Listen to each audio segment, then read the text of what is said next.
ಮಂಗಳೂರಿನಲ್ಲಿ ಕೋವಿಡ್ ಪಾಸಿಟಿವ್ಗೆ ತುತ್ತಾಗಿದ್ದಂತಹ ವ್ಯಕ್ತಿ ಸಾವನ್ನಪ್ಪಿದ್ದಾರೆ.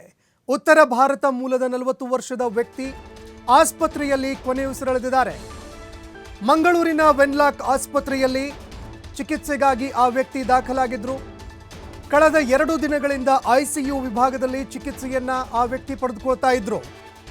ಉಸಿರಾಟದ ತೊಂದರೆಯಿಂದಾಗಿ ಆಸ್ಪತ್ರೆಗೆ ಆ ವ್ಯಕ್ತಿ ದಾಖಲಾಗಿದ್ರು. ಇನ್ನು ಸಾವನ್ನಪ್ಪಿರುವಂತಹ ವ್ಯಕ್ತಿ ಕೋವಿಡ್ನಿಂದಲೇ ಸಾವನ್ನಪ್ಪಿದಾರ ಅನ್ನುವಂತಹ ವಿಷಯಕ್ಕೆ ಸಂಬಂಧಪಟ್ಟಂತೆ ಅದನ್ನು ದೃಢೀಕರಿಸಬೇಕಾಗಿದೆಯಂತ ಆರೋಗ್ಯ ಸಚಿವ ದಿನೇಶ್ ಗುಂಡೂರಾವ್ ಅವರು ಹೇಳಿದ್ದಾರೆ. ಆತ ಕೋವಿಡ್ನಿಂದಲೇ ಸಾವನ್ನಪ್ಪಿದಾನ.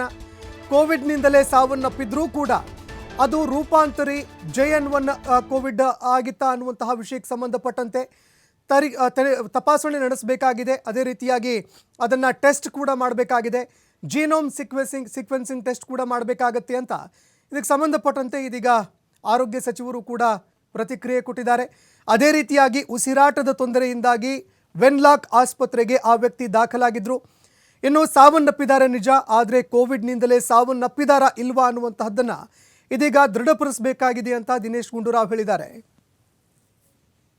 ವ್ಯಾಕ್ಸಿನೇಷನ್ ಮಾಡೋಣ ಅಂತ ಇನ್ನು ಟೆಕ್ನಿಕಲ್ ಇವರು ಹೇಳಿದ ಮೇಲೆನೆ ಅದು ನಮ್ಮ ಟೆಕ್ನಿಕಲ್ ಸೆಲ್ ಇದೆ, so technical advisory committee. So ಅವರು ಹೇಳಿದ್ರೆ ಈಗ ಆಲ್ಮೋಸ್ಟ್ ಈಗ ಎಲ್ಲರೂ ವ್ಯಾಕ್ಸಿನ್ ಯೂಸ್ ಮಾಡಿದ್ದಾರೆ. ಒಂದು ಎರಡನೇದು ವ್ಯಾಕ್ಸಿನ್ಸನ್ನು ಯಾವ ವ್ಯಾಕ್ಸಿನ್ ಯೂಸ್ ಮಾಡಬೇಕು, ಯಾವ ಥರ ಮಾಡಬೇಕು ಅದೆಲ್ಲ ಟೆಕ್ನಿಕಲ್ ಕಮಿಟಿಯವರೇ ಹೇಳಬೇಕು. ಸೊ ಆ ಸಂದರ್ಭ ಬಂದಾಗ ನಾವು ಯೂಸ್ ಮಾಡೋಕ್ಕೂ ರೆಡಿ ಇದ್ದೀವಿ ಅಂತ CM ಹೇಳಿದ್ದಾರೆ. ಕೇಂದ್ರ ಸರ್ಕಾರ ಕೊಡ್ತದೋ ಬಿಡ್ತದೋ, ಬಟ್ ನಾವು ಆ ಥರ ಸಂದರ್ಭದಲ್ಲಿ ನಾವು ಮಾಡೋದಕ್ಕೆ ರೆಡಿ ಆಗೋಣ ಅಂತ ಹೇಳಿದ್ದೀವಿ. ಇವತ್ತು ಸಬ್ ಕಮಿಟಿ ಆಗಿದೆ. ಸೊ ಮೋಸ್ಟ್ಲಿ ಐ ಥಿಂಕ್ ನಾಳೆ ಯಾರು ಇರೋದಿಲ್ಲ, ಸಂಡೇ ರಜಾ, mostly Monday or Tuesday meet ಮಾಡ್ತೀವಿ.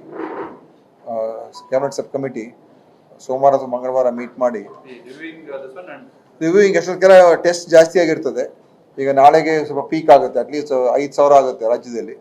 ಸೊ ಎಷ್ಟು ಕೇಸಸ್ ಏನಾಗ್ತದೆ ತಿಳ್ಕೊಂಡು ಆಮೇಲೆ ಓವರಾಲ್ ಬೇರೆ ಬೇರೆ ಕಡೆ ಬೇರೆ ರಾಜ್ಯಗಳಿಂದ ಏನು ಮಾಹಿತಿ ಬಂದಿದೆ ಮತ್ತು ಕೇಂದ್ರ ಸರ್ಕಾರದಿಂದ ಬೇರೆ ಏನಾದರೂ ಅಡ್ವೈಸರಿ ನೋಡಿಕೊಂಡು, so I think as of now ಯಾರು ಆತಂಕಕ್ಕೆ ಒಳಗಾಗ್ತಕ್ಕಂಥ ಅವಶ್ಯಕತೆ